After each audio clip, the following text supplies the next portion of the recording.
Hi there, this is Sarah, Pearls of Wisdom and Food with Keto under 20 total carbs. That's how I set up my day on my chronometer, but I never really come close to the 20 total, but that's how I do it. I don't do net carbs, never have, never will.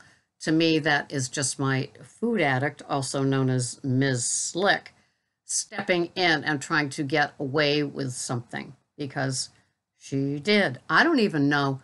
I think of, I've been, I left Weight Watchers like 5 or 6 years ago and entered into low carb, high fat. And I never stopped making videos from those 2 times, along with watching videos and just getting wiser, more aware of things, following along, tweaking, experimenting. And I was tracking with Weight Watchers with their tracker, and then I started to lose it with an exclamation point with low carb, high fat, and then I landed on Chronometer with no regrets whatsoever. It is the most accurate, and it does have a few little blips in it, but for the most part, it's been quite an education. And I love all the different features, like when you look at the macros in the Chronometer, and you can see, you click on, it's like yellow, blue, red, green, I think, and you can click onto that bar of color. It'll show you the highest of like the protein things you're having, the highest of carbs, which is what I follow. And when I'm working with somebody, that's exactly where I begin.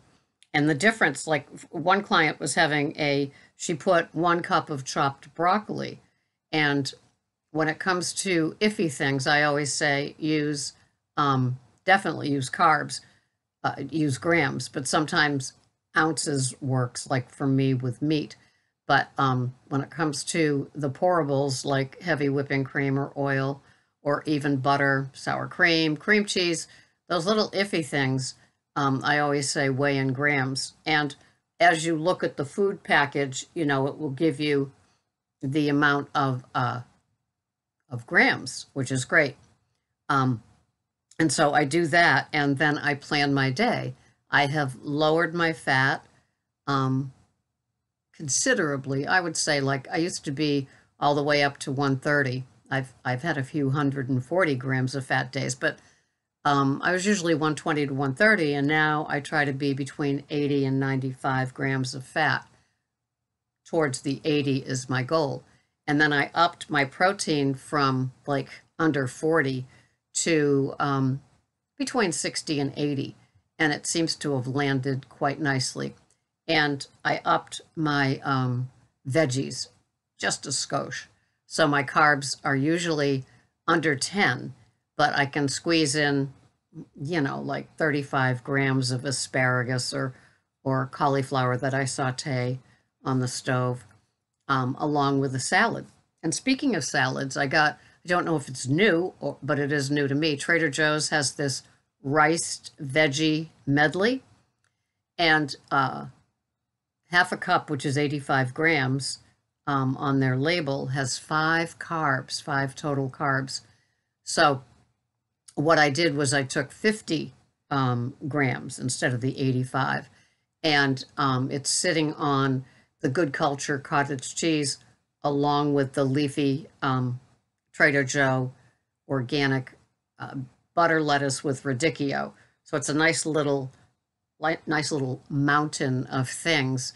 And on that, I will put my macadamia nut oil and my melted ghee. And I hopefully will post that today, remembering what it is that I needed to do. Because I do put that, I have an orange Post-it that says, make a video, that I put right there on the placemat to do that 30 seconds so you can see what I'm having, just for optics. And the portions always look much bigger than they are. I use small plates. I have the Fiesta ware, and I use the small plates, small dishes. The salad is on like a 6x6 bubble glass square plate, and it dents down.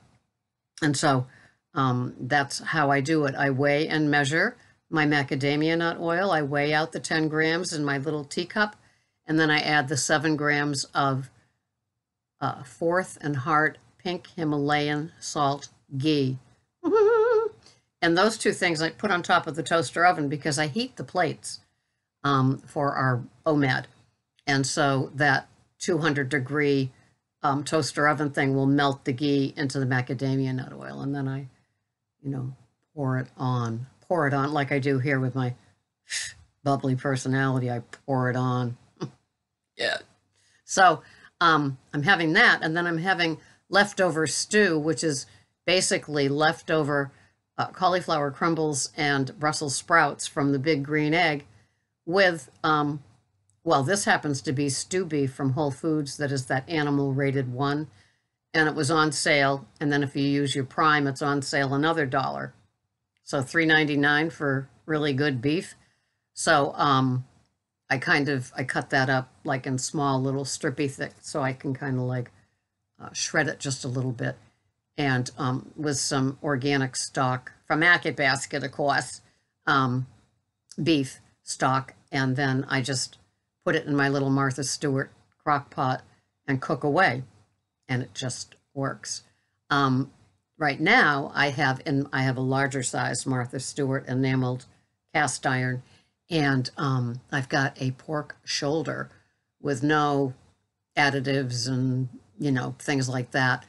And it was 99 cents a pound at Market Basket, and it was, I think it's 6+ pounds, and so it was like $6 and something. I think 7 cents or something. And so Greg smoked it a little bit on the big green egg, and now it's in my bigger oven. I have a 2-oven stove. And so I will slow cook that all day long. Oh, yes. Oh, yes, baby. And I know Greg will love the fat. And it's all the custodian's fault at the police department because he did it sitting on baked beans, which, of course, I'm not doing. But, yeah. And so the two of us were watching cast iron videos together, and I think that the name of this particular man is Cast Iron Chaos, and he's got a beautiful collection of cast iron. Anyway, these are my macros for giggles and jollies for the day. Why not? It's just a guide, I remember Mike from Keto Mad saying that when he first began keto, he was literally drinking coconut oil at the end of the day to keep his macros all straight. I don't do that. This is just a guide. And then if it's a good day and I like it, and I'll say, I felt so good. The protein carried me. I felt content, satiated, mood was level and balanced, all those sort of things. Then I can go back in and look it up and say, oh, okay, those were the portions and the measurements and the, what have you of the macros that worked for me. So sometimes it's like a magic formula to go back and say, I can do that again. So these are my macros for the day. My fat is 1,187 calories. Excuse me. My calories are 1,187. My protein is 80.5. My total carbs are 7.3. And my fat is 92.7, which is kind of amazing because the leftover stew is kind of fatty, as is the pork shoulder. And so I will enjoy that. I enjoy fatty cuts of meat anyway.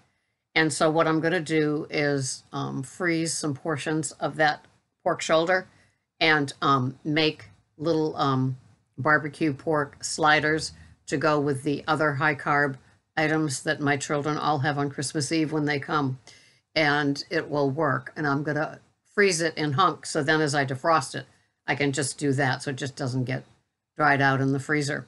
And so I'm delighted with my thinking of that. And it makes this, it's so funny because it makes this 6-pound, what could be cheaper than 99 cents per pound hunk of like fatty meat go further. And it's so funny because when like $6 or $7, when I think of, we have filet on Thursday and it's $20 a pound, and it's so totally worth it. But it's just funny that, that meal is $20 just for the meat, and it's a 1-serving deal. And then the pork shoulder, how far will it go, you know? So I'm happy about that. And I put in all the bones in my chronometer for the week. And I'm loving ending the week with that omelet. At this point, it's Munster cheese, Good Culture cottage cheese.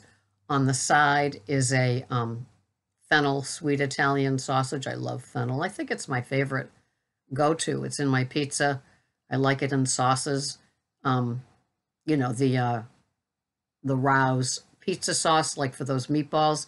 I put the fennel in that keto sausage meatball that I had last week. It's a stand-in for this week, depending on how leftovers play out.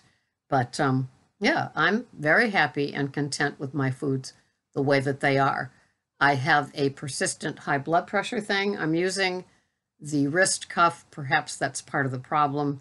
I just heard Dr. Berry's video on high blood pressure. It was excellent. If you suffer from this or you know somebody that suffers from this, watch it, because it's 14 minutes that it's not, you know how some videos I always say to Keto Mike when I like personally email him, well, there's 30 minutes I'll never get back.